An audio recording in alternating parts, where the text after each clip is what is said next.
나라가 망하는 지름길이라고 했습니다. 부동산 대출 안 늘려줬으면 가계부채가 늘 일이 없었어요. 100%입니다. 120%입니다. 전 세계가 대출을 줄였어요. 왜 그랬을까요? 전 세계는 바보라서 그랬을까요? 신생아 특례 대출론이 또 나오지 않습니까? 26조예요. 그럼 여기서 생각을 하셔야죠. 누구나 정상적이라고 얘기를 하지 않아요. 단 갭 투자한 분들은 얘기를 해요. 평당 2억 간다, 3억 간다, 항상 그 얘기를 해요. 자기들이 봐도 터질 것 같거든, 문제가. 그분들은 아마 강남 미분양 시절을 아직 못 겪어봤을 거예요. 작년 5월이었죠. 영국 더 이코노미스트가 대한민국, 일본 버블과 거의 똑같을 수 있다라고 경고를 했습니다. 그리고 그 영국계 부동산 관련 회사들은 우회적으로 한국 부동산 조심하라는 얘기죠. 그 얘기가 나왔고, IMF하고 OECD는 왜 계속 경고를 할까요? 그동안의 선진국들의 어떤 데이터들을 보면 우리나라 지금 선진국 대열에 들었다고 하지만 해외 선진국들이 볼 때는 갓 태어난 어린 선진국밖에 안 돼요. 요새 광역급행철도 얘기하잖아요. 프랑스는 이미 50년 전에 다 설치했고 갭이 있어요. 그분들이 볼 때 프랑스 같은 나라에서 아파트 지금 많이 안 짓거든요. 그 문제점을 이미 알아가지고. 그러니까 이런 여러 가지 복합 증후군 차지하더라도 그 결과에 나온 데이터들이 뭐냐면 가계부채가 GDP 대비 100%를 넘었으면 경제 성장률에 아주 안 좋은 영향이 지속적으로 나타난다고 데이터가 다 돼 있어요. 그래서 한국은행에서 최근에 보고서가 나왔어요. MMP 이렇게 써가지고 있는데 그 데이터도 그 얘기를 받아가지고 또 썼어요. 그게 뭐냐면 정부에다 얘기하는 거예요. 지금 가계부채 더 늘면 경제가 이제 안 좋아진다. 생각해보세요. 빚이 많으면 당연히 쓸 돈이 적어지잖아요. 빚 갚느라고 일하는 거지 자기 삶의 발전을 위해서 일하는 게 아니잖아요. 빚이 삶의 생계 유지의 임계점을 넘어서게 되면 힘들어지잖아요. 똑같이 국가 경제도 마찬가지예요. 국가 부채의 규모가 너무 커지면 어떠한 대책이 들어가도 감당할 수 없는 수준에 가게 되면 경제가 활성화되거나 발전할 가능성이 적어지지 않습니까? 지금 그 임계점이에요. 그 임계점에서 한국은행 총재가 그 얘기 했잖아요. 통화정책하고 재정정책이 있잖아요. 이 두 개가 구조조정이나 구조개혁 없이는 불가능하다. 나라가 망하는 지름길이라고 했습니다. 그럼 여러분 기억에 요새 정부에서 하는 걸 보면 대출을 계속 확대했잖아요. 전 세계가 대출을 줄였어요. 왜 그랬을까요? 전 세계는 바보라서 그랬을까요? 그래서 이번 정부가 집값을 떠받치려고 하는 비판도 듣는 거예요. 좀 너무 과도하게 가계부채를 늘리니까. 아니나 다를까 그러자마자 계속 대출이 늘어나서 올해 한 가을, 여름부터 소비들이 줄기 시작하잖아요. 그게 이제 어떤 일이 벌어져요? 소비가 줄면 당연히 회사 입장에서 고용 인원을 줄여야 되잖아요. 이게 악순환의 시작입니다. 그래서 이게 가계부채가 단순한 문제가 아니라는 걸 이제서 정부가 깨달았죠? 이미 알고 있었는데 PF 문제나 이런 부분에 단점을 보완하려고 활성화 정책을 썼지만 이게 오버슈팅이 나온 거예요. 과도하게. 그러니까 정부가 계속 경고를 받았고 그 부분에 대해서 이제 F4라고 하죠. 금융권 4대 수장, 기획재정부 장관, 한국은행 총재, 금융위 금감원 원장이 다 모여서 회의하고 나서 어떤 얘기들이 스피킹이 나왔냐면 다 똑같은 얘기를 하는 거예요. 기재부 장관부터 해가지고 그게 아마 9월 추석 이후예요. 그러면 그 얘기는 뭐냐면 여러분 정부가 앞으로 가계대출의 방향성을 예전처럼 확대로 안 가고 약간은 타이트하게 가겠다는 신호인 거예요. 왜? 더 가면 이거 자기들이 봐도 터질 것 같거든, 문제가. 그래서 가계부채가 심각한 수준이다. 지금 하도 들으셔가지고 이런 얘기 하는 분도 있어요. 가계부채 해외는 우리보다 더 많은데도 잘 버텨 이러는데 우리는 경제 기반 펀더멘탈의 시스템이 해외처럼 탄탄하지가 않아요. 짧은 시간에 경제 성장을 했기 때문에 세금의 분배나 이런 부분에 좀 약해요. 북유럽 자가계국하고 비교하면 안 됩니다. 거긴 세금이 40, 50%예요. 감당합니다. 세금으로 잘 분배를 해서 유지하게 합니다. 그리고 분배가 잘 되게 하고. 그런 부분이 우리는 부족하잖아요. 그러니까 결국은 리스크에 많이 노출되어 있다. 그 중에 하나가 가계부채다. 그런데 기업부채까지 IMF 수준으로 올라왔습니다. 심각한 거죠. 그래서 이 부분에 대해서 정부도 이번에 말씀드린 것처럼 알았기 때문에 스탠스를 좀 바꾸고 있습니다. 그래서 그 분위기는 앞으로 대출로 집값을 더 떠받치는 거는 신상화 빼고 이외에는 없을 것 같다는 생각이 좀 듭니다. 부동산 대출 안 늘려줬으면 가계부채가 늘 일이 없었어요. 근데 100%입니다. 120%입니다. 특히 특례보금자리라고 50년 주단데 없었으면요.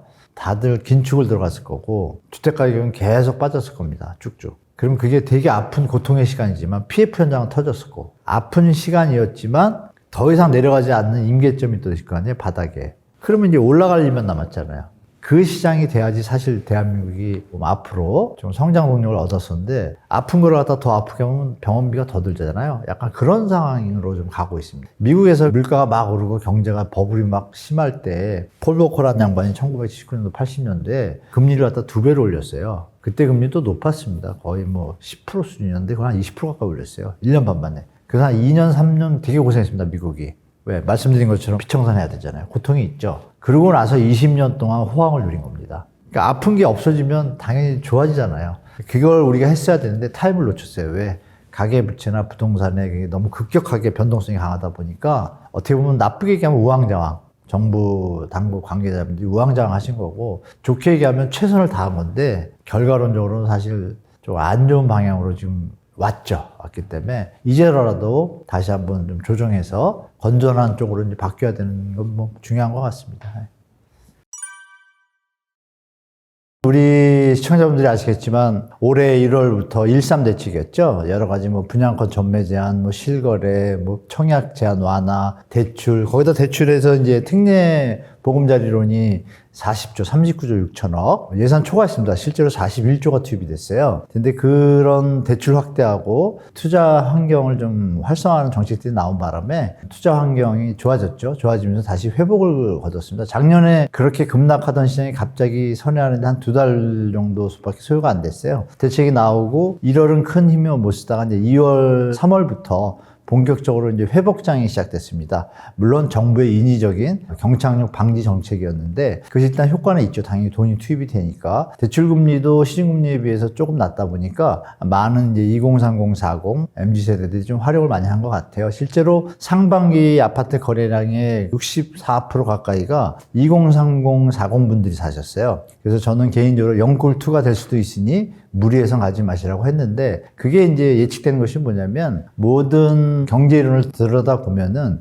이런 버블이 생기고 붐이 생기고 그 다음에 이제 패닉의 과정 속에서 더블 딥이나 데드캣 바운스 이런 표현들 들어보셨죠? 일시적 반등, 우리말로 하면 일시적 반등이라는 개념은 이제 낙폭 과대에 따른 일시적 반등이에요. 그런 현상이 주기적으로 다 나타나거든요. 근데 저는 이제 이번에도 그럴 거라고 봤는데 대출액의 어떤 한도 예산이 많다 보니까 조금은 길게 가겠다 해서 한 6개월에서 9개월 정도 봤습니다, 제가. 그래서 개인적으로 9월 정도 추석 껴있잖아요. 추석이 지나면 그 붐은 좀 가라앉을 수밖에 없다. 왜? 인위적인 것 때문에. 예를 들어서 소득이 늘고 집값이 내려오고 공급이 부족하고 이게 연속적으로 이어지는 상황이었다면 수요가 계속 증가할 텐데 그런 시기는 이미 영끌완 2021년도에 지났습니다. 지났고 이제 조정 국면인데 정부에서 정책을 썼죠. 결론적으로 말씀드리면 일시적 반등입니다. 그리고 분명히 내년 초에 신생아 특례 대출론이 또 나오지 않습니까? 그럼 예산이 26조예요. 올해 한 50%. 그런데 이제 유주택, 무주택 계산하고 제가 1분, 2분이 계산해 보니까 한 30에서 한 40% 정도 효과가 있을 것 같아요. 그렇다면 기간으로 따진다면 짧게 3개월에서 4, 5개월 그 정도면 이제 효과가 또 끝날 것 같습니다. 길게 간다고 하면 힘을 많이 못 쓰겠죠. 똑같은 충격이라도 그걸 나눠서 충격을 주다 보면 시장에 큰 상방 압력을 못 줄 것 같고 도리어 이제 경제 둔화가 이제 시작되기 때문에 올해 시장과는 다른 시장이 펼쳐질 거다라고 예측하고 있습니다. 우리 2030, 40세대 분들이 그런 보도를 보시면 계획을 가셨던 분, 강남에 진입하려고 하셨던 분들은 조급함이 좀 생기실 텐데요. 그분들은 아마 강남 미분양 시절을 아직 못 겪어봤을 거예요. 그러면 이번에 강남의 매수 연령대들의 데이터는 안 나왔지만 제가 알기로는 30, 40대가 제일 많습니다. 그 물량 자체도 예년에 비하면 반토막 수준인 거고요. 그럼 50, 60, 70은 왜 안 살까요? 적정 가격이 아니라고 판단했기 때문이겠죠. 그러면 강남의 미분양 시절에는 경매물건도 많고 착한 분양가라 그래서 조합들이 이제 차기에 분양할 게 분양이 안 되는 걸 봤잖아요. 미분양이 터지니까. 그러면 조합들이 스스로 분양가를 낮췄습니다. 건설사한테 얘기를 하는 것이 아니라 왜냐하면 재건축, 재개발 이런 것들은 금융비용, 이주를 하면 이주비를 대출받아요. 대출에 대한 이자가 지금 높잖아요. 지금도 아마 현장에서 한 5%, 6% 잘하는 데가 4%일 거예요. 그럼 남는 게 만약에 10%라 그러면 2년 지나면 12%가 돼버리잖아요. 손해니까 차라리 싸게 팔고 이자를 안 내는 게 더 이익이죠. 착한 분양가가 나와요. 그런 시절을 우리 2030, 40은 못 겪어봤잖아요. 근데 50, 60, 70은 다 겪어봤단 말이에요. 그럼 여기서 생각을 하셔야죠. 지금 올라가는 게 정상적인가를 봤을 때 누구나 정상적이라고 얘기를 하지 않아요. 단 갭 투자한 분들은 얘기를 해요. 이거 뭐 평당 2억 간다, 3억 간다 항상 그 얘기를 해요. 그것은 우리나라 경제가 발전하고 인구가 계속 늘고 이런 게 베이스가 된다면 가능한 시나리오예요. 근데 여러분 뉴스에서 많이 보셨잖아요. 경제지표 뭐 트리플 감소, 무역 적자 계속 이어져, 불황형 흑자 이런 단어들 보셨잖아요. 실제 그 시점이 맞습니다. 일본 법을 닮아갈까 이런 보도들이 괜히 나오는 것이 아니고요. 우리나라 경제 상황이 거기에 비슷한 어떤 환경이 지금 되어가고 있는 거예요. 고령화는 많아지고 생산 연령 인구는 감소하기 시작하고 인구도 감소하고 이건 뭐 세계 1위 출생률 감소는 이런 것들이 10년, 20년 뒤를 봤을 때 부정적인 요인들이 많다 보니까 시장에서 14억, 20억 올라 이거는 우리나라 경제 성장률이 6, 7%막 이럴 때는 가능한 시나리오, 연속성이 있을 수 있지만 지금은 쉬어가는 타임이 맞는 것 같아요. 제가 볼 땐. 그래서 보도에 뭐 이런 얘기가 100% 믿을 건 아니지만요. 기자하고 뭐 이렇게 언론사에 근무하시는 분들, 특히 부동산 부서에 근무하시는 분들이 맨날 기사만 쓰다 보니까 다들 막 갭 투자해서 돈 버는 것만 봤단 말이에요. 그래서 마지막에 끝에 가서 약간의 기자 정신을 접어두고 자본시장으로 들어가신 분들이 계세요. 믿거나 말거나 그런 것 같아요. 제 생각에. 요즘 기사 패턴을 보면 그런 성향이 좀 보여요. 솔직히. 왜 이렇게 기사 썼을까 했다가 저는 그런 생각이 좀 들고 조금 얘기도 들었는데 100% 확실하지는 않습니다. 그러니까 우리 시청자분들이 한번 걸러서 그 뉴스를 보셔야 될 것 같아요. 그 14 오른 것들이 계속 몇 달 동안 이어지는가를 보셔야죠. 신고가가 요새 뉴스에 잘 안 나오잖아요. 그러면 예전하고 좀 틀리잖아요, 시장이. 이런 걸 같이 보셔야지 하나의 기사에 가지고 일희일비하는 자산관리나 시장 판단은 너무 위험합니다. 유튜브도 보시고 좀 서칭 하신 다음에 그 뉴스 하나 들고 얘기하는 사람은 100% 갭 투자할 겁니다. 빨리 팔아야 되는. 그렇겠죠? 다른 뉴스를 저는 얘기하잖아요. 그럼 두 개를 가지고 얘기하는 분은 같이 얘기하자는 얘기죠. 시장에 대해서 이렇게 복합적으로 통합적으로 판단하셔야지 하나하나의 기사에 따라서 하시면 안 되고 게다가 올 봄에 막 신고가 나올 때 그 신고가 중에 반 이상이 다 등기 안 됐습니다. 지금도 아직 확인 안 되잖아요. 그래서 원희룡 장관이 얘기했잖아요. 이런 가짜 거래 뭐 하겠다고. 그런 우리나라에 빈 구석이 있습니다. 그냥 신고만 하면 일단 기사가 나와요. 그죠? 그게 등기가 되는지 안 되는지 모르고 그런 부분이 100% 믿을 수 없는 팩트다라고 말씀드리겠습니다. 둔촌중 아파트가 25평, 뭐 9억, 뭐 32평, 뭐 11억, 13억 갈 때 그거 다 미분양한다고 그랬잖아요. 그게 정상적인 심리인 거예요. 사람들의 가격에 대한. 정부가 대출을 던지고 투자 환경, 투기 환경을 만들어주니까 얘가 좀 펌핑된 거잖아요. 근데 그것 따라서 기존 주택이 그 값을 간다? 뭔가 이상하죠? 여러분들 시각을 다시 한번 다변화하셔야 됩니다. 네. 우리 경매 시장은 특성이 뭐냐면 일반 시장에 선행합니다. 선행 지표로 보시면 되고요. 경매 지표가 2016년 이후에 서울 아파트 경우에 최다 물건 경매 건수가 나왔습니다. 기억을 더듬어 보시면 연도로 따지면 7, 8년 만이에요. 어마어마하죠. 경매 물건의 최다라는 건 어떤 의미일까요? 그동안 상승 회복의 기운이 정부의 어떤 인위적인 대출 확대 이런 것들로 인해서 받쳐줬지만 실제 내부에서는 현재 고금리 상황이지 않습니까? 그 고금리 상황과 주택가격과의 가격 적정 가격을 계산해 보면 지금은 높은 가격이에요. 그렇다면 무리하게 레버리지를 활용해서 하시는 분들은 버티기가 힘든 시장입니다. 그게 이제 현실화된 것이 경매 물건으로 나오는 거겠죠. 특히 임차권 등기라고 있습니다. 임차권 등기가 또 급증을 하고 있습니다. 2022년 1월에 서울 아파트의 경매 건수가 100에서 한 250건? 이 정도 수준이었어요. 지금은 8월 달에 2,000건 찍었습니다. 2,000건 찍고 1,800건. 거의 10배 수준입니다. 인천도 마찬가지고요. 경기도도 비슷합니다. 그렇다면 경매 물건이 이렇게 늘어나는 이유는 뭘까요? 주인이 돈을 전세보증금을 못 돌려주는 거, 지금 임차권 등기는 그거거든요. 못 돌려주는 게 많다는 얘기는 뭐예요? 팔면 되는데 안 팔리는 거고, 전세를 더 받아든지 비슷한 가격으로 받아야 되는데, 여러분들이 아시는 보도상에서는 뭐 전세값이 상승한다고 그러지만, 그건 정말 제가 볼 때 과장된 가짜뉴스입니다.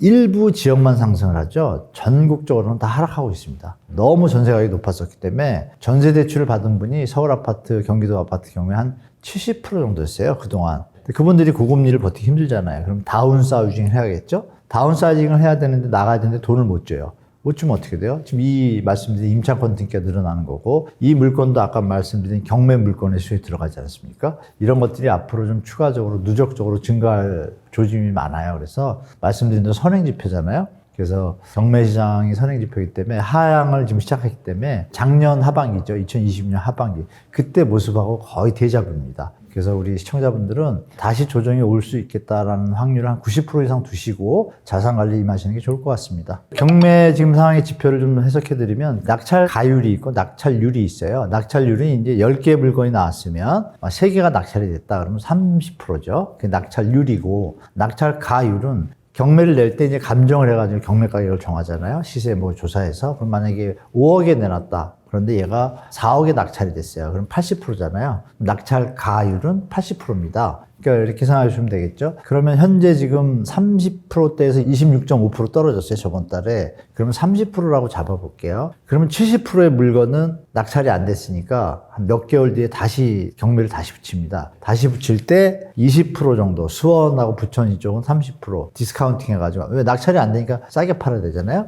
낮춰가지고 이제 경매를 붙여요. 그럼 그게 이제 계속 늘어났잖아요. 늘어난 물건들이 요즘 이제 같이 가세를 하는 거예요. 다시 경매 들어오고. 그러면 86% 나왔거든요. 이번에 올라갔어요. 낙찰 거율이. 근데 이게 올라간 거를 잘 계산해 보시길 봐요. 저번에 100원짜리가 80원이 됐어요. 얘가 요번에 이제 나왔어요.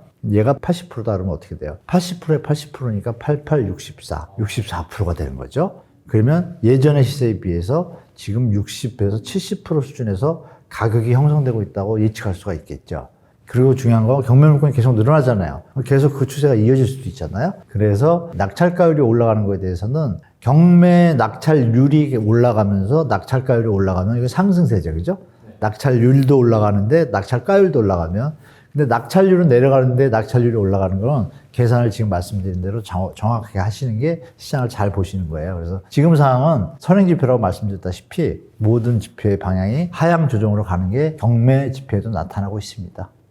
로버트 루카스의 합리적 기대 가설이 있지 않습니까? 모든 사람들이 어떤 뭐 지표나 정부의 어떤 정책이나 언론들의 어떤 데이터들을 이제는 거르는 과정이 유튜브라는 걸 통해서 좀 생겼잖아요. 그러니까 모든 정보들을 취합해 보니까 그런 건 별개로 하더라도 내가 사기에는 주택 가격이 높다라고 판단하는 사람들이 많아지는 어떤 판단력이 그쪽으로 비중이 많아지면 어떻게 되겠어요? 당연히 거래가 줄겠죠. 근데 그 현상이 지표에 나타나잖아요. 그럼 경매도 마찬가지인 거죠. 경매 가격도 응찰자 수라고 있어요. 응찰자 수가 만약 50명 이르면 수요가 많다고 보이잖아요. 그렇지도 또 않아요. 예전에 그 수준에서 벗어나지 못하고 있어요. 그런 모든 심리가 주택가격의 상승에 대한 기대보다는 조심하는 하락 관망의 시대가 온 것 같아요. 제가 볼 땐. 이 시기가 지금 3개월 정도 이어졌는데 이게 연말까지 갈수록 가속화될 가능성이 좀 높아요. 만약에 다음 달이나 다다음 달에 제가 또 말씀을 드리게 된다면 그때 지표가 만약에 또 낙찰률이나 낙찰가율이 더 진전을 못 봤다면 이제 시장은 완벽한 조정장으로 들어갔다고 보시면 될 것 같습니다. 심리가 완전하게 현재 주택 가격에 대해서 이건 너무 높다라고 판단하는 수요자들이 훨씬 많다는 얘기죠. 상반기에 다시 뜹니다. 신생아로. 생색은 정부가 내고 그 이자를 우리가 낸 세금 또 메꿔요. 그럼 그 이자 누가 가져가요? 은행이 가져가요. 그러면 안 되겠죠. 상반기, 하반기에 많이 다를 겁니다. 2, 3년 전에 제가 반토막 날 수 있다 계산상 다들 뭐 이상하다고 그랬지만 증명이 됐잖아요. 분양가가 지금 높고 있잖아요. 건축비 상승해가지고 이런 얘기가 많잖아요. 근데 사실 철근 가격 지금 한 40% 내려왔습니다. 그때 또 안 나오죠, 여러분? 왜냐하면 최근에 서울에 분양한 현장들이 다 미분양이 났어요. 상반기, 하반기 많이 다를 겁니다. 올해도 아시는 것 같이 대출 정부가 대출 확대를 많이 하니까 상반기에 많이 좋았고 하반기 9월 전까지는 괜찮았어요. 10월 이후에 급격하게 시장이 바뀌는 걸 이미 저는 목도했지만 보도는 아마 10월 중순 말부터 막 나오기 시작했을 거예요. 제가 보는 예측이 어느 정도 맞아서 이게 마음은 씁쓸하지만 내년의 상황을 제가 제 의견을 말씀드리면 상반기에 다시 이제 뜹니다. 신생아로. 보도가 이제 많이 나올 거예요. 뭐 26조 풀린다 이러는데 만약에 작년의 반 수준이다 이러면 벌써 느낌이 다르죠. 올해도 이렇게 꺾였는데 이것도 약간의 일시적 반등이겠구나라고 판단하는 수요자들이 많아지면 상반기도 힘을 못 쓸 수가 있어요. 심하게 얘기하면 심리적으로. 그러나 만약에 심리적으로 지금까지 요번에 상반기 때 못 따라붙은 영끌분들, 특히 젊은 분들이 금리가 너무 좋잖아요. 너무 저렴합니다. 1.3%면 어마어마한 금리죠. 이거는 뭐 받기를 권유하는데 여기서 이제 핵심이 뭐냐면 상반기 시장 그것 때문에 뜰 텐데 우리 시청자분들이 알아두실 게 중요한 점이 있습니다. 1.3%가 계속 가는 게 아니고요. 5년 뒤에 바뀝니다. 되게 중요한 사실입니다. 여러분 2017년, 18년도에 뉴스에 많이 안 나오는데요. 3% 고정금리 혼합형금리 상품이 나왔어요. 그게 뭐냐면 5년 동안만 고정금리고 6년째부터는 변동금리 적용하는 거였어요. 그러니까 저금리 시장이 막 되니까 은행들이 나름 머리를 막 써가지고 어떻게 하면 대출하고 이 돈을 더 뺏을까 하는 고 차원의 상품이 나온 거죠. 말은 좋게 해요. 지금 이런데 금리가 더 낮아지면 변동금리 쓰면 좋죠. 올라가면 안 좋죠 얘기는 안 하죠. 그러면 일단 현재가 중요하니까 현재 부담이 없으니까 하신 건데 아시는 바와 같이 2018년에 만약에 그걸 받았어요. 5년 뒤가 언제예요? 23년이에요. 금리 몇 프로예요? 6, 7%예요. 그러면 조정해가지고 5% 받았겠죠? 그럼 금리 2배 내잖아요. 그러면 상황이 바뀌잖아요. 원래 예산하고 틀려지니까 어려움 겪는 분들이 많고, 투잡 쓰리잡이 최근에 연끌하신 분들 뿐이 아니라요. 그 전에 이렇게 제가 말씀드린 저금리라고 해서 고정금리로 받은 분들도 지금 똑같이 겪고 있는데 뉴스에 많이 안 나오죠. 그러면 지금도 똑같은 거예요. 1.3%인데 너무 저렴해요. 그러면 나중에 그러면 1.4%가 기준이 낮으니까 한 3%밖에 되지 않을까? 이건 아무도 모릅니다. 착각입니다. 왜냐하면 1.3%면 현재 대출금리하고 한 3.7% 차이 나잖아요. 그 이자를 갖다가 싸게 해준다는 거잖아요, 정부가. 근데 그 이자를 싸게 해주는 게 아니고요. 그 이자를 우리가 여러분 낸 세금 있잖아요. 그걸로 나라가 운영을 하잖아요. 그 세금으로 나머지 3.7%를 메꿔주는 겁니다. 그걸 이자 차액 보전이라고 해요. 그러니까 생색은 정부가 내고, 물론 이 정책이 진짜 국민들을 위해서 적죠. 주택가격이 내려간 다음에 이걸 하면 더 도움이 되겠죠? 근데 이 비싼 주택가격에다가 싸게 해주니까 마치 싼 것 같은 착각을 일시적으로 일으켜서, 명분은 좋아요. 출생아 도움이 돼요. 내용을 들여다보면 이제 제가 말씀드린 대로 그 이자를 우리가 낸 세금을 또 메꿔요. 그럼 그 이자 누가 가져가요? 은행이 가져가요. 아주 안 좋죠. 이런 부분은. 그래서 이런 부분이 다 알고 나면 뭐 조금 정부도 좀 신경을 다시 쓰겠지만, 중요한 점은 5년 뒤에 변동금리로 바뀌었다는 거, 이걸 예측하고 가셔야 된다는 것. 그럼에도 불구하고 지금 우리 머니인사이드를 보시는 분들은 아시겠지만 사람이라는 게 많잖아요. 그럼 그중에 이제 바쁘신 분들은 못 보고 그냥 1.3%만 보고 덜컥 갈 수도 있어요. 잘 판단해서 공공분양 같은 거는 권해드려요. 좋으니까. 그리고 지금처럼 고금리가 계속될 거라는 보장도 없고 낮아질 수도 있으니까 그거 감안하시는데, 국민들의 세금이 나를 도와주는 거라는 생각을 한번 하셔야 돼요. 절대 뭐 정부가 100%가 아닙니다. 그래서 하시고, 그 역량으로 상반기는 상방 압력이 분명히 있습니다. 계산을 해보니까 26조 6천억인데 가구수로 따지면 5억이 한도거든요. 5억을 대출 받으면은 5만 한 2천 가구가 나와요. 그걸 한 반으로 한 2억 5천씩만 대출 받는다 그러면 가구수로 한 10만 한 4천 가구 나옵니다. 그럼 분배를 하면은 서울 같은 경우에 한 25%니까 10,000에서 15,000 가구가 해당이 돼요. 그러면 한 4, 5개월 치거든요. 이 3,000건 거래 때 3만 거래 반이잖아요. 그러면 평균은 6만이었단 말이에요. 6만에 25% 수준인데 지금 시장이 안 좋으니까 3,000대, 4,000대에서 거래가 되잖아요. 그거의 비중을 따지면 한 3, 40%의 효과는 있어요. 비중이. 그러니까 수요 진작 효과는 분명히 있죠. 전체 시장을 흔들리기에는 올해 이제 특례보험자랑 비교를 하시면 반 정도 되잖아요. 그러니까 올해 반 정도의 효과. 그러면 올해 한 9개월 갔으니 4개월 갈 수 있겠구나. 뭐 이렇게 판단하시면 돼요. 그럼 하반기가 되면 어떻게 될까요? 예산이 다 소진되거나 이러면 정말 최악의 경우는 또 나올 수도 있겠죠. 또 국민 세금 갖고 또 포장해가지고 또 나올 수 있는데, 이건 정말 비판받을 겁니다. 국민들한테. 이 집값이 내려가는 게 비정상적인 집값이 소득 수준에서 비교해서 높다라고 전 세계가 얘기하고 있는데, 그걸 귀를 닫고 오로지, 혹시 그러지는 않겠지만 정부에서 건설업체나 투자자, 투기자만을 위한 정책을 쓰면 안 되죠. 2,200만 가구 중에 투자 투기자가 220만 밖에 안 되는데 왜 10%를 위한 정책을 해요? 그러면 안 되겠죠. 90%를 위한 정책을 해야죠. 그래서 하반기에는 정부도 그럴 것 같진 않아요. 10월 달부터 가계부채 심각성을 알아가지고 스탠스를 다 바꿨잖아요. 그러면 제가 볼 때 하반기에는 내려갈 가능성이 되게 많고, 그리고 정말 국가의 미래를 위한다면 전세대출 제도도 손을 댈 수도 있어요. 전세대출에 DSR을 두면 주택가격이 상당폭 조정이 될 겁니다. 그 아픔을 겪더라도 말씀드린 것처럼 거품이나 이런 것들이 없어지고 나면 좋아질 일만 있잖아요. 그쪽으로 과연 선택할지는 정부의 몫이고 제가 할 수는 없지만 그 가능성도 없지 않아 있다라는 것 좀 보시면, 그럼 제가 볼 때 주택가격은 지금이 너무 높으니까 조정할 가능성이 더 높다라고 판단하는 게 합리적인 판단 같습니다. 자산관리를 다주택자분들이나 이주택자분들은 여기서 더 치고 올라가기에는 제가 볼 때 역부족인 것 같아서 그걸 좀 잘 판단하셔가지고, 레버리지가 많으신 분들은 자산관리 유동성 확보를 좀 하셔야 됩니다. 큰 조정이 아니죠. 일단 한번 맞았잖아요. 작년 하반기에. 그러면 작년에 인천 지역이나 경기 일대 일부 지역은 50%까지 하락했었잖아요. 반토막.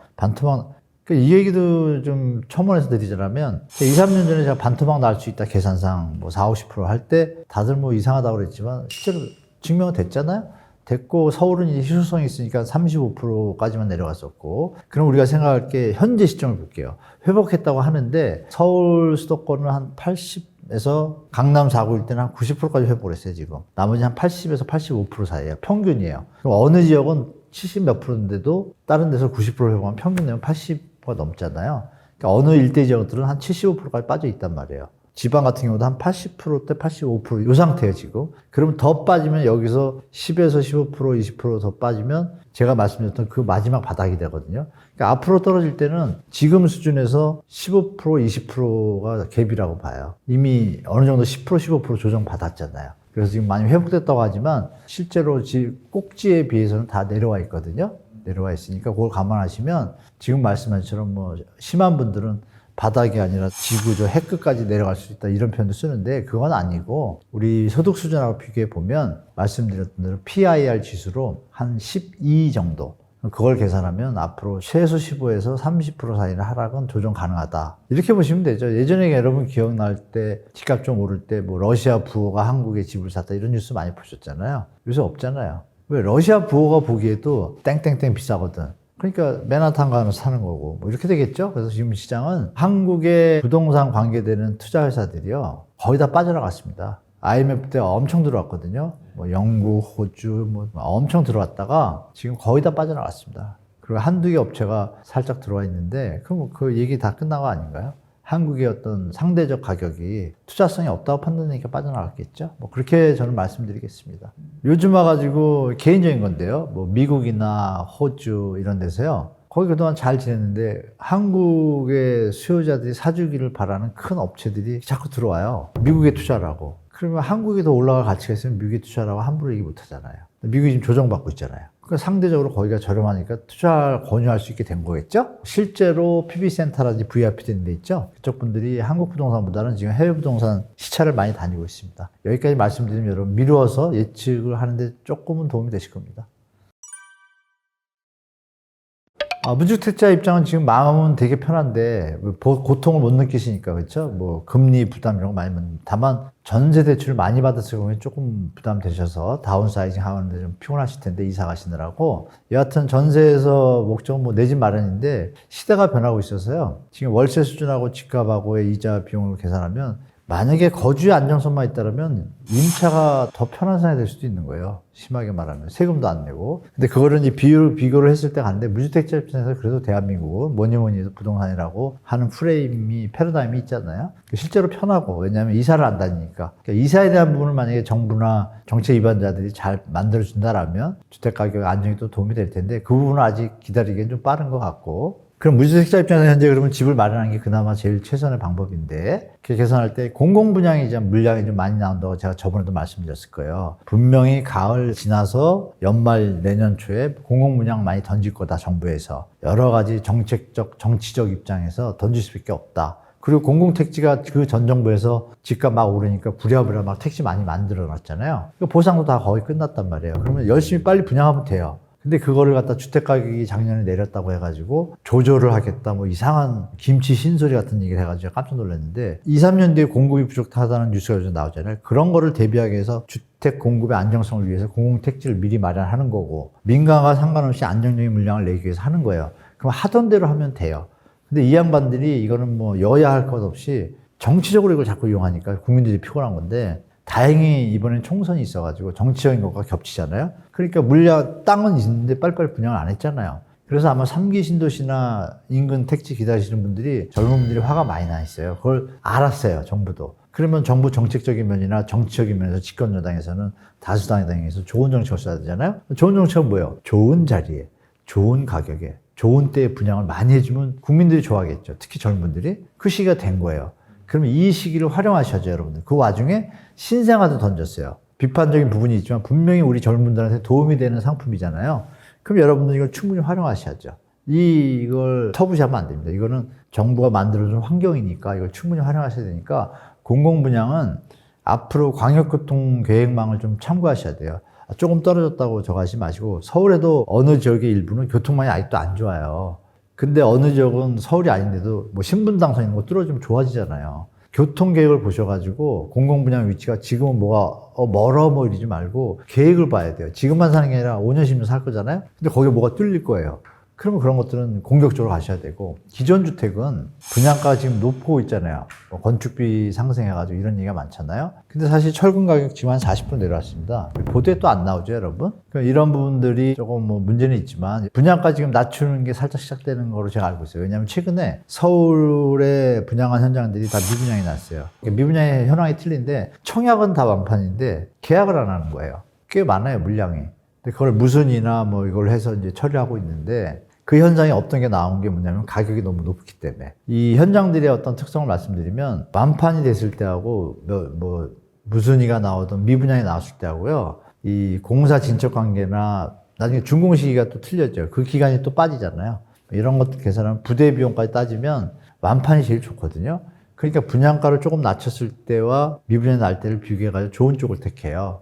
근데 지금 제가 알기로는 고심에 들어가는 걸로 판단돼요. 그래서 분양가들이 지금 막 쭉 올라왔다가 여기서 약간 정체될 것 같아요. 더 올라가기는 좀 버거운 수준이거든요. 왜 자꾸 터지니까 미분양이. 그리고 수도권은 한 50% 미분양 나오는 뉴스 잘 안 나와요. 청약 홈 가시면 다 보이거든요. 그거 기자분들이 써줘야 되는데 잘 안 써줘요. 가끔 좋은 분들이 써주시는데, 기존 주택 분양은 분양가가 높은 지역은 심사숙고하시고, 이 얘기를 들으면 이해하실 거예요. 2009년도에도 똑같이 이렇게 활성화단지를 쓰고 대출 확대하고 이래가지고 분양시장에 다시 조금 불타올랐어요. 그때하고 다른 점은 딱 그거예요. 지방하고 좀 차이점이 있는데, 지방 같은 경우에는 일시적 양도세, 한시적 감면제도를 썼어요. 지방에 하도 미분양이 많으니까. 그 미분양분을 갖다가 매입하거나 단가가 낮으면 실제로 새로 분양하는 데는 미분양이 많아지면 어떻게 되죠? 우리도 낮춰서 팔아야 돼, 이런 현상이 오거든요. 그래서 기존 주택이 너무 높이 하는 거는 막 시장 조사를 하고서 사람들이 많이 살 것 같다 그러면 그냥 올려버려요. 정상적인 어떤 가격 개념이 아니라, 특히 결정적으로 국가에서 분양가 상한제를 풀어버렸잖아요.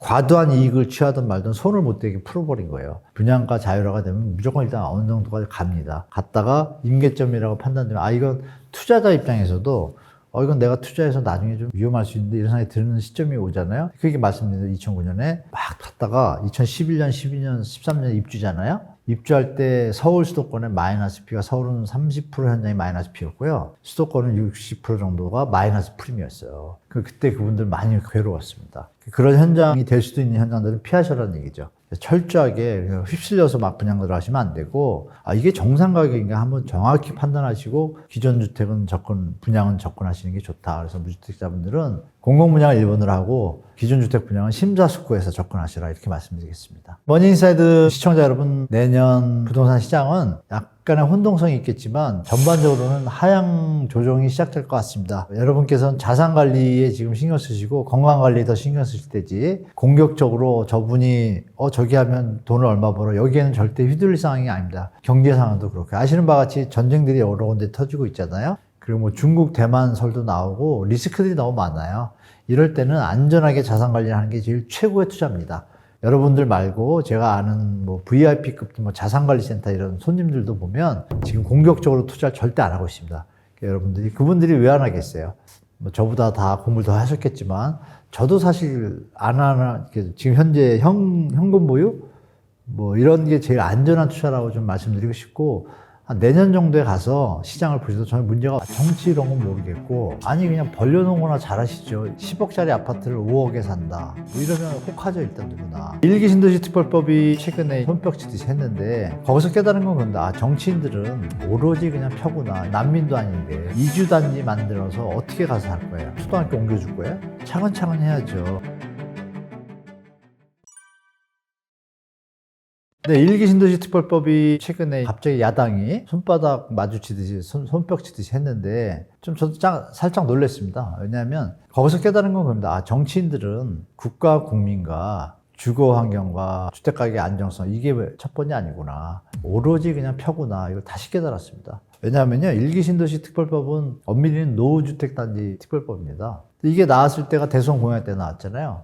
쉽게 말하면 급조된 공약입니다. 급조. 그것도 제가 알기로는 어느 분당하고 일산이 용적률이 좀 낮아요. 재건축이라는 개념이 용적률이 낮으면 지을 게 더 많이 나오니까 일반 분양에서 돈을 번 거로 자기들 돈 안 내고 건축하려는 거거든요. 이익이 생기는 거. 용적률이 막 200%면은 지으려서 분양팔 게 적으면 돈을 자기들이 추가 분담금을 내야 되는 상태예요. 용적률을 더 높여주면 어떻게 돼요? 덜 내게 되고 이익이 생기니까 무조건 해달라고 할 거 아니에요. 그런 식으로 하면 서울 시내 다 원하는 대로 하다 보면 어떻게 돼요? 다 집이 올라가다 보면 사람 살 때가 못 되죠. 그래서 전 세계적으로 적정 주거 단지 삶의 쾌적성을 따져볼 때 200%에서 250%가 제일 그나마 좀 높은 건데 가는 추세예요. 그런데 던진 게 뭐냐면 500%라는 걸 던졌어요. 그건 업무지구예요. 그냥 빌딩이에요. 그래서 닭장이라고 하죠. 닭장이라고 하는데. 그래서 이제 1기 신도시를 던졌잖아요. 던졌는데 0기 신도시란 말을 제가 자꾸 쓰는데 목동, 상계동, 압구정. 요새 뉴스에 많이 나오죠. 그게 더 먼저 지었어요. 그럼 거기부터 해야 되는 거 아닌가요? 거기 안 하고 있잖아요.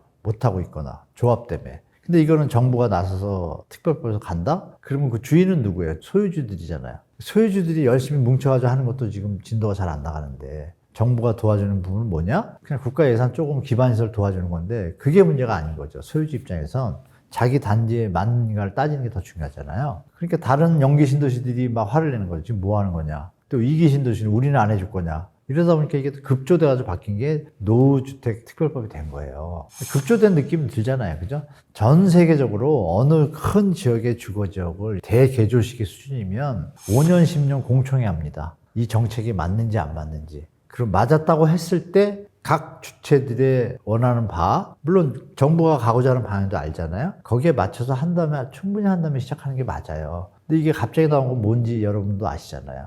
명분은 뭐 용적률 올리고 주거의 쾌적성을 높인다고 하는데 그럼 그렇게 급하게 하면 안 되죠. 그죠? 차근차근 해야죠. 게다가 아시겠지만 박근혜 정부 때 리모델링 활성화를 썼어요. 그 덕분에. 왜냐하면 여러분 아실 게 30년 전에는 수도 배관이나 이런 관 있잖아요. 강관이에요. 쇠로 만든. 그러니까 녹이 슬어요. 오래되면. 근데 그 뒤부터는 강관이 아니라 동관을 썼고 지금 이제 PVC에서 반영구적이에요. 녹이 안 슬어요. 그 전에 지금 살고 있는 1기 신도시들은 너무 잘 지었어요. 페리의 근린주거 이론과 전원주택 이론이 들어가가지고 에베네zer 하우저라고 유명한 분이 계세요. 전원주택 도시 이론 다 합쳐가지고 이미 그때 이제 바로 초등학교가 단지 옆에 있게 만들고 이런 것들이 다 돼 있는 거예요. 보행에 대한 걸 우선으로 하고 차도보다 잘 돼 있는 도시예요. 그러면 문제는 말씀드린 대로 차량이 1세대 1주택에 한 것처럼 차량도 한 대 정도라고 예측을 했던 거예요. 그 당시 30년 전에. 근데 우리가 너무 빨리 발전한 거예요. 차량이 한 집에 뭐 두세 대 다 있는 데가 많아지니까 주차 문제가 있는 거예요. 결론 뭐예요? 주차 문제, 배관 문제죠. 그럼 건물 부시고 새로 그냥 지으면 되죠. 근데 여기에 이제 이 자본주의의 이 탐욕 요인이 들어와서 용적률을 올려주면 내 돈 안 짓고 짓는 논리가 되잖아요. 근데 실제로 재건축 도시및 주거환경정비법으로 30년이 되면 지을 수가 있어요. 그러니까 지금 분당 같은 경우는 200% 밑이에요. 낮기 때문에 올리면 돈 많이 안 들고 집을 새로 지을 수 있으니까 하면 돼요. 근데 그 전에 이미 녹이 많이 쓰니까 그러면 리모델링이라도 해달라고 한 게 이제 리모델링 특별법인데 리모델링 특별 완화를 해가지고 지금 리모델링 하는 데가 많아요. 분당에. 그럼 리모델링 하는 데는 어떻게 할 거예요? 이거 부실 거예요? 복잡한 문제들이 많아요. 그래서 1기 신도시 특별법이 노후주택법으로 바뀌었고 지금 마치 통과가 되면 이 1기 신도시가 막 난리 날 것 같은데 생각해 보세요. 그러면 지역에서 지금 정부의 계획이 블록 단지별로 가는 거예요. 단지 한 8개, 10개 모아서 단지 통째로 싹 하고 이렇게 하지 정부가 얘기한 그 그림에 맞게 되는 거예요. 꿰어 맞추기가 되는 거예요. 그럼 8단지, 10단지가 나가려면 갑자기 부동산에 문제가 생기니까 갈 데가 없잖아요. 그러니까 2주 단지를 만든다 그러잖아요. 그럼 생각해보세요. 2주 단지 뭐 난민도 아닌데 2주 단지 만들어서 어떻게 가서 살 거예요? 그럼 여기에 초등학교 옮겨줄 거예요?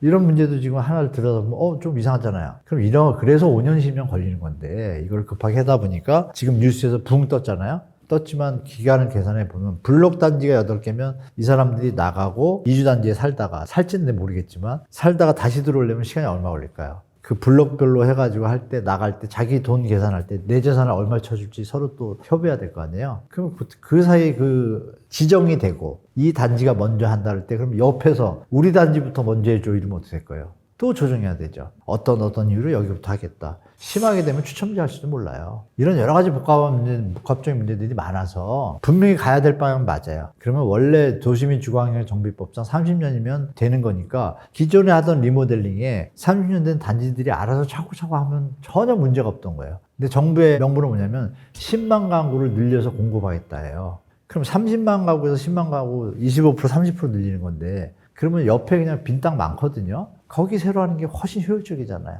주민들 분쟁도 안 생기고. 그래서 시간적으로는 블록 단위별로 5년 걸리면 10블록이면 몇 년이에요?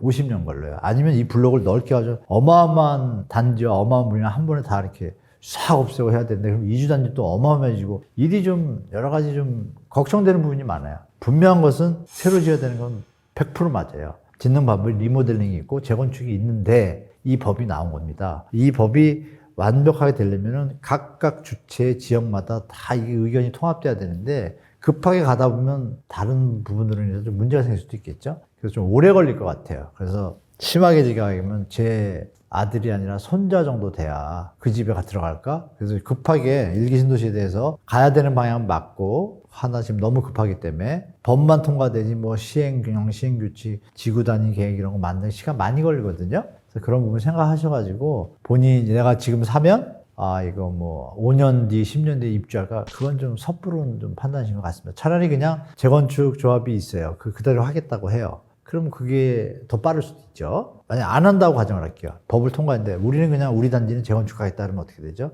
그럼 전체 그림에서 문제가 생기죠. 그림이 깨지잖아요. 이걸 뭐 통상적으로 존치죠. 이렇게 해요. 관리죠.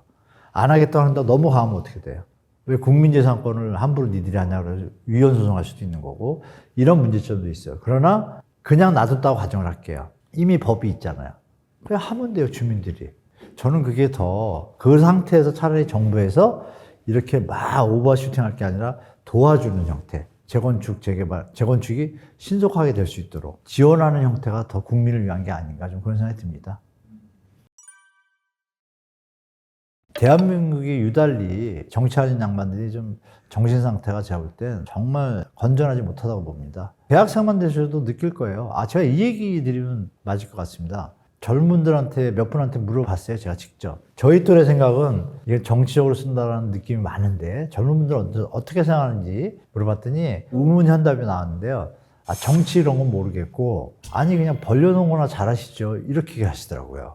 정답이더라고요. 제가 보니까. 지금 뭐 공공 3기 신도시부터 해서 지금 뭐 서울 안에도 뭐 용산 정비창 그거 뭐 이런 것도 좋은데 많은데 그 진도가 잘 안 나가잖아요. 하던 거나 잘하지 이 소리 같아요. 젊은 얘기는. 정치적인 건 떠나서라도. 그러면 저는 역으로 정치적이라는 게 거꾸로 답이 나오는 거죠. 이건 정치적인 거구나. 진짜 국민을 위하면 원래 하던 거 열심히 해서 빨리빨리 하면서 이게 추가적으로 나온다라면 이해가 되고 박수를 치겠지만 하던 것도 제대로 못하면서 뭘 또 더 하겠다고 뭐 이런 논리들이 많은 것 같아요. 그래서 그 부분은 우리 시청자들이 한 번은 이거 좀 생각해볼 문제다라는 걸 인식이 좀 필요한 것 같습니다. 정치 관계자들이 좀 이 젊은이들의 소리를 좀 들었으면 좋겠다는 생각이 좀 듭니다. 메가시티 이론은 사실 지금 이건 완전히 제가 볼 땐 총선용입니다. 김포 편입이 지금 이제 정치적이라고 판단이 되는 분들이 많으실 거고 김포 편입이 됐을 때 장점만 생각하시는데요. 제가 볼 때 단점이 더 많습니다, 지금. 그리고 쉽게 되지도 않을 뿐더러 정치 논리로 또 누가 봐도 좀 정상적이진 않지만 뭐 메가시티라는 개념이 들어와가지고 움직이는데 이거 젊은 분들은 좀 비판적으로 얘기하시더라고요. 기성세대들은 자기 동네 집값 혹시 오를까 해서 혹시예요, 혹시. 그분들도 잘 안 믿어요. 왜냐하면 메가시티라는 개념이 주로 영국, 프랑스에서 좀 출발됐다고 보시면 되는데요. 그쪽이 이제 근교 지역들이 이제 교통망들이나 이런 부분들을 확대하면서 행정 편입의 형태로 한 경우도 있어요. 그건 옛날 얘기예요. 한 1920, 30년 전에. 서울도 이미 했어요.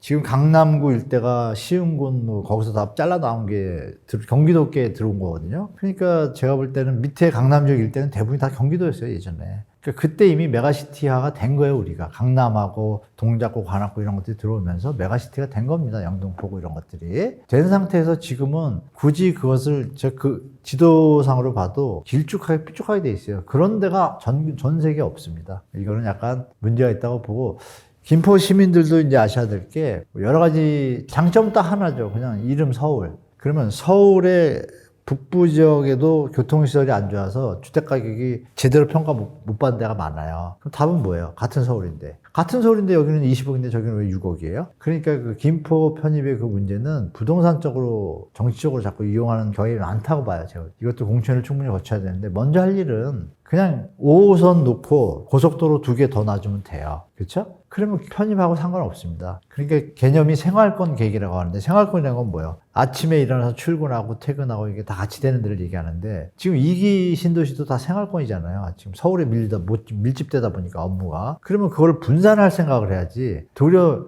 그래서 저는 조금 약간 앞뒤가 안 맞다. 그래서 해외 메가시티의 개념도 보면 광역철도, 영국은 크로스레일이라고 그러고 프랑스는 RER이라고 해서 이렇게 광역급행철도가 이렇게 나옵니다. 떼제베 뭐 이런 거 있잖아요. 그거의 한 형태인데 그걸 우선적으로 한 다음에 메가시티의 개념에 생활권을 두고 뭐 행정지원이나 교통지원 이런 쪽으로 움직였지. 지금 갑자기 메가시티가 어느 정도 된 상태에서 더 넓힌다? 아직 MB 정부 때 메가시티 얘기했잖아요. 그때 얘기가 나지도 않은 이유가 뭘까요? 이미 서울로 충분하다고 판단했기 때문인 거죠. 그러면 지금의 메가시티는 국민을 위한 메가시티가 아니고 다른 목적이 있다고 저는 보여지고, 김포시 같은 경우에는 부동산 투자한 분들은 막 편입되는 게 좋겠지만 그러면 서울시 김포구가 되겠죠? 김포구. 구가 되면 서울시에서 용돈을 받았어야 돼요. 지방교부금은 못 받습니다. 그리고 거기에 농어촌 특별법에 해당되는 적이 많아요. 농어촌 특별법에 대한 재산세 감면도 못 받죠. 또 농어촌 특별전용이라고 있어요. 더 힘들어지죠. 만약에 5호선 지금 놔달라고 하잖아요. 골드라인. 연장해달라고 하는데 그거를 돈을 낼 때 서울시로 편입이 되면 더 힘들어져요. 국가에서 재정 지원이 지방자치제 이렇게 있을 때는 국가에서 한 70% 정도 지원을 해요. 교통 설치를. 그러면 좀 수월하잖아요. 근데 서울시로 되면 이게 40% 50% 줄어버려요. 그러면 이게 서울시 입장에서 지금도 할 데가 많아서 미치겠는데 이게 좀 아이러니하지 않습니까? 그래서 결론은 그래서 아마 야당에서 교통부터 계획부터 발표해라. 그러면 뭐 동조하겠다. 이상하게 또 하거든요. 거기 똑같아요. 그냥 교통계획부터 하라 하면 되죠. 거기뿐이 아니라 우리 경기도 일대에 교통계획만 잘 놔줘도 서울로 갈 생각을 그렇게 안 할 거예요. 제가 볼 때. 저는 그렇게 생각합니다. 그래서 이 메가시티 개념은 좀 정치적이다. 그래서 너무 속지 마셔라. 이거 하다가 안 할 수도 있잖아요. 이 발표가 나고 나서 찬스다 하고 파는 분들이 더 많아요. 하락 거래가 더 많고 52건이 거래가 됐는데 하락이 30건이에요. 상승이 14건. 아이러니하지 않나요? 여러분 너무 장밋빛 가시면 안 되고 냉정하게 판단하시기 바랍니다. 네. 네, 요번에 그 옥수동 사기단 지역주택조합 이번에 구속됐죠? 뭐 지역주택조합은 전 개인적으로 사실 90% 이상 제가 말리는 겁니다. 왜냐하면 정부에서 관리도 미흡하고 지역주택조합 쪽에 일을 하시는 분들이 비율적으로 20%에서 10%만 성공을 하고 8, 90%는 결국은 좀 안 좋은 결과가 이어지는 걸 제가 몇십 년 동안 봤습니다. 그렇기 때문에 절대 권유를 하지 않습니다. 그런데 그나마 이제 이렇게 좀 사기 사건이 많이 나다 보니까 몇 년 전에 많이 좀 규제화 시키긴 했는데도 불구하고 여전히 그 틈을 이용해서 사기꾼들의 입장을 생각해 보십시오. 돈 벌기가 몇백억, 몇십억 벌기가 쉬운 거 아니지 않습니까? 근데 이거는 그 사람들의 탐욕, 그러니까 싸게 살 수 있다라는 거, 차익을 남긴다는 탐욕을 이용한 거거든요. 거기에 특히 10억짜리 아파트를 5억에 산다. 뭐 이러면 혹하죠, 일단 누구나. 그런데 모양이 이제 일반 생업에 바쁘신 분들은 뭐 지역주택조합이다, 직장주택조합이다, 뭐 이런 개념에 대해서 확실히 모르시거든요, 대부분. 그걸 갖다 그냥 조합장 하면 재건축 조합장인 줄 아시는 거예요. 차이점이 뭐냐면 지역주택조합은 조합원을 모아가지고 그 지역의 일부를 매입한 상태에서 그 원주민도 포함될 수는 있어요. 그럼 나머지 땅을 다 매입을 해야지 완비가 돼야 사업이 시작할 수가 있어요. 근데 이 과정에서 다 매입이 안 됐잖아요. 그럼 뜻을 가지고 출발을 해요. 내가 여기 조합을 만들 거고 이거 다 부지를 사게 되면 지역주택조합으로 싸게 받습니다. 그러면 몇 개 산 거를 샘플을 보여줄 거 아니에요. 이 집, 이 집 이미 다 땅 매입됐습니다. 만약 승인을 받았다고 가정을 할게요. 승인을 받으면 어느 정도 규모가 되고 어느 정도 가이드를 지켰을 때 조합원을 모집할 수 있게 법이 강화가 됐어요. 근데 요번에 사건은 그것도 어긴 거예요. 그 기준에 안 들어가는데 허가를 안 받고 조합원을 모집한 거예요. 예전에는 허가하고 뭐고 없이 조합원을 모집해서 사고가 더 많았고, 그나마 이제 법이 강화돼서 지자체에서 관리를 들어가서 어떤 조건이 됐을 때 하는 거를 이렇게 인가 형권이 바뀌었는데 그것도 속인 거예요. 그러니까 의도적으로 모델하우스를 용산과 한남동에 줬어요. 그러니까 느낌이 집은 강원도 속초에 있는데 모델하우스가 강남에 있어요. 뭔가 느낌이 업그레이드가 되잖아요. 그러니까 한남동에 체리고, 물론 옥수동하고 멀지는 않지만 그런 양태들을 봤을 때 사업이 진행이 잘 안 되니까 지역주택 조합원분들이 경찰에 조사를 하고 하다 보니까 걸린 거거든요. 안 했으면 피해가 더 늘어났겠죠. 그래서 지금 드릴 말씀은 뭐냐면 이거는 정부의 잘못이라고 봐요. 저는 솔직히 이건 예전부터 나왔던 얘기인데 지역주택조합의 조합장부터 해서 추진위원회부터 시작되거든요. 조합추진위원회라는 이름이 있어요. 인가를 받기 전까지. 조합이 다 돼야 조합을 결성할 거 아니에요. 조합을 결성하는 과정 중에 사업이 잘 안 되면 받았던 돈 들고 튀는 거예요. 위험합니다. 그래서 정부가 좀 더 이 법률 제도화를 강화해야 되는데 그 부분에 미흡해요. 예를 들면 통장을 갖다가 국가 지자체에서 에스크로우라고 그러죠. 안전보장제도. 그 통장으로 보관하면 어떻게 될까요? 물론 지금도 좀 하고 있어요. 하고 있는데 이번 사건은 그걸 피해가지고 한 것 같아요. 여러분들은 철저히 지역주택조합에 대한 어떤 문의가 오시거나 의뢰가 오시면 절대 좋아하시거나 있으면 안 됩니다. 사고 날 가능성이 80% 이상이 1번이고요. 그래서 혹시라도 20% 현장들은 또 조합장님들이 진짜 지역 원주민이고 이런 건 도움이 되실게요. 지역 원주민이 조합장이어야 되고 한 20년 이상 사신 분들 그러면 진정성이 좀 있어요, 현장이. 근데 그렇지 않고 다 봤더니 주민등록번호를 떼어봐달라 하면 잘 못 떼주면 이상하죠. 떼었는데 5년 살았어요. 이거는 목적이 좀 그렇죠? 여러분 생각해도 나 30년 사신 분이 조합장을 하죠. 이분은 진정성이 더 있잖아요. 이럴 때는 조금 안정적으로 보이지만 이런 부분도 필요하고 과정 속에서 서류가 투명하게 오픈되는 현장이 있어요.